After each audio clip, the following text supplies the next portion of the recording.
Muchas gracias, Feliciano, por la invitación, y Petón por la invitación y por la presentación.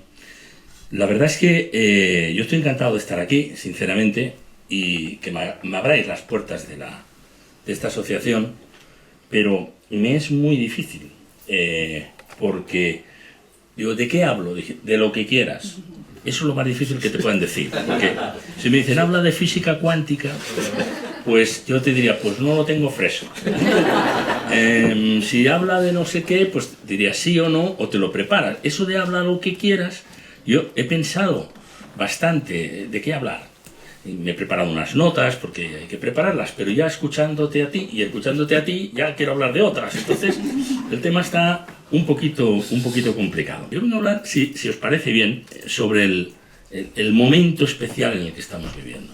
Vivimos un momento muy especial que probablemente ni nosotros nos damos cuenta de todas las cosas que pasan a nuestro alrededor. En parte no nos damos cuenta porque el exceso de información es tal que nos ahoga, pero no tenemos análisis para entenderlo. Tenemos más información que nunca, porque, bueno, podemos verlo, y ahí si pita el teléfono te dice, 5.º caso de coronavirus no sé dónde, tal cosa que no sé qué, pasa tal otra cosa, Sánchez ha dicho no sé qué, el otro le ha respondido tal, lo que sea, todo eso lo sabemos, pero no hay un orden de las cosas, y vivimos tiempos difíciles para la verdad, como sabrá todo el mundo, en el que se sustituye la información por propaganda, con un poder multiplicador exponencial en redes, y cualquiera puede armar un lío muy gordo desde aquí, mandando un tuit que exige que se desmienta, etcétera, etcétera. Y luego los medios de comunicación, yo voy a hablar con toda sinceridad, están en una batalla por la inmediatez y no por el prestigio. Aquí lo que importa es decirlo antes, sea verdad o no lo sea. Todo esto que estamos viviendo tiene un alto riesgo para la reputación de las empresas, de las instituciones, de las personas y en general de todo lo que es nuestra sociedad. Y yo creo incluso que como país. Porque noticias falsas las ha habido siempre, pero nunca había, como hasta ahora, esa capacidad de poderlas distribuir de esta manera. Y todo eso, ni había una tecnología además para multiplicarla, porque muchas de las cosas que se ven, en fin, tiene un trasfondo tecnológico que si quieren luego pues lo comentamos. Y además estamos sufriendo un debate sobre los asuntos superficiales, no sobre la realidad de lo que está pasando, o creo yo que está pasando. De eso me gustaría hablar. Y el debate es que si un colaborador de Sánchez se inclinó ante Torra, ¿cuántos grados? Como los japoneses. Bueno, yo conozco a esa persona, te saluda así, te dice, hola, ¿qué tal, Manuel? Y me hace una reverencia a mí. Entonces, lo mismo, se lo aplicó, porque es su estilo. Todo eso es muy superficial, nos distrae de los asuntos de fondo que están pasando. Pero sí quiero decir lo que yo creo que está pasando en el mundo, lo que creo que está pasando en Europa y lo que me parece a mí que está pasando en España. Yo creo que estamos viviendo una sorda guerra, preguerra mundial que no se va a librar con armas, especialmente, lo cual es muy de agradecer y tranquiliza mucho, pero que es una guerra realmente muy importante en el plano comercial de la influencia. Aquí hay una gran partida geoestratégica mundial que se está jugando básicamente porque estamos entrando en una nueva sociedad.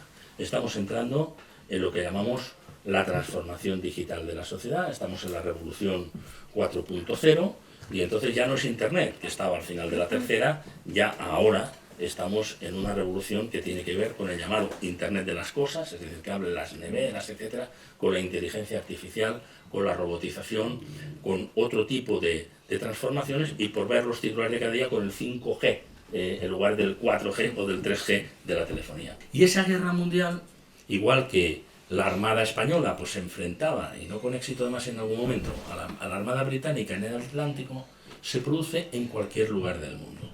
Y a veces elige territorios, y a veces, por ejemplo, nos ha tocado que se juegue en nuestro país una de esas partidas, concretamente en Barcelona y concretamente a propósito del mobile. El mobile no se suspendió por el coronavirus, porque además en aquel caso no había nada y muchas de esas empresas estaban en Ámsterdam aquella misma semana o la semana siguiente y en una feria en Singapur, que está más cerca de China. ¿Por qué se suspendió el mobile? Hasta donde yo tengo información. Porque se había convertido en el principal escaparate mundial para demostrar la tecnología china emergente que está desbancando al Silicon Valley y a las empresas del Silicon Valley, que son los que han venido mandando hasta este momento. Y no querían que esto se mostrara. Y hay una guerra en ese sentido que continúa pues, con las amenazas de Trump al gobierno español, al gobierno francés, al gobierno europeo para que no cobre la tasa Google. Por suerte, las autoridades de Barcelona, que con frecuencia no aciertan, en ese caso acertaron a decir, bueno, si hay que suspender esto, que lo haga la organización, yo no. Porque si no, todas las indemnizaciones solicitadas y tal han sido terribles contra los organizadores, etc. Digo, que lo hagan ustedes. Pero si lo que yo planteo es cierto, y lo digo porque creo que es así, y lo he contrastado con algunas personas y tal, que tienen más información que yo, no veo que el año que viene haya mobile. ¿Por qué? Porque no sé si será el coronavirus o será cualquier otra cosa, pero eso no les interesa, salvo que hayan recuperado. Y fíjense en un detalle muy interesante. En las elecciones norteamericanas, el grupo del Silicon Valley, que son los que mandan allí los grandes poderes impresionantes de Amazon, de Facebook, que a su vez ya van comprando Twitter, de Google y de HP y de todos estos, todos iban contra Trump. Y ahora todos apoyan a Trump, porque Trump es el pistolero, permítanme que lo diga en un tono del oeste, que es el que trata de poner el orden a los chinos y trata de poner en orden a todo el mundo y a los gobiernos europeos que planteen esto. Y cuando Boris Johnson, que no es personaje de mi simpatía precisamente, luego hablamos de él, acepta que haya tecnología de Huawei allí, recibe una bronca iracunda que ha trascendido por parte de Donald Trump.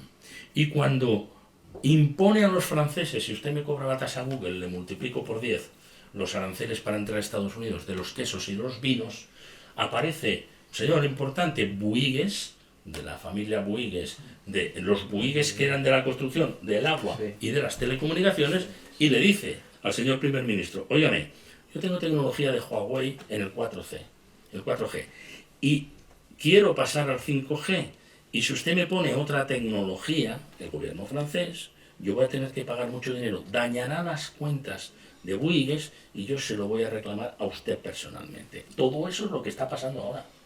Toda esa batalla la estamos jugando ahora.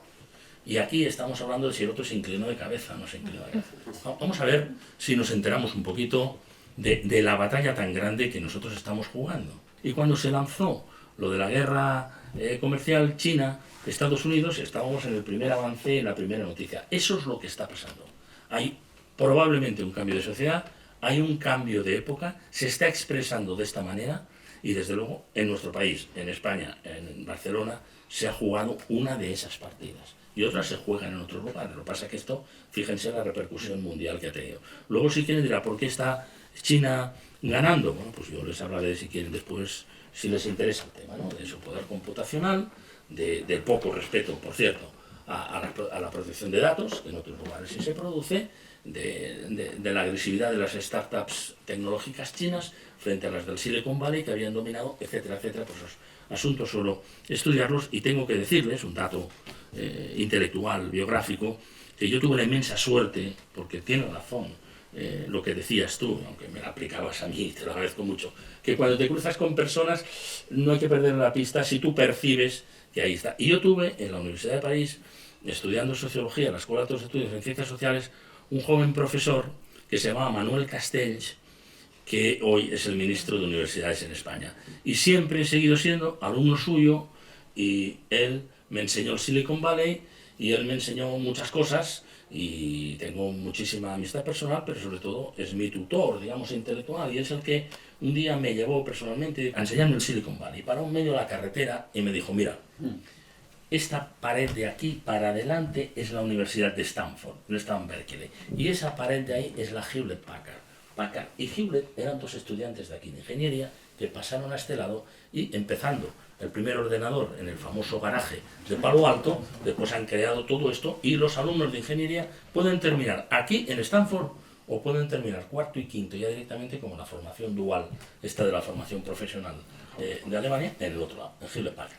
siempre ha sido, y él me ha dado mucha vía de información de cómo iban, digamos, toda esa batalla. Esa es una batalla que estamos teniendo, esa es una batalla muy importante, es una batalla que va por mercados, los chinos se las gastan de otra manera y se las gastan también porque muchos de los países, por poner un ejemplo solamente, ¿no?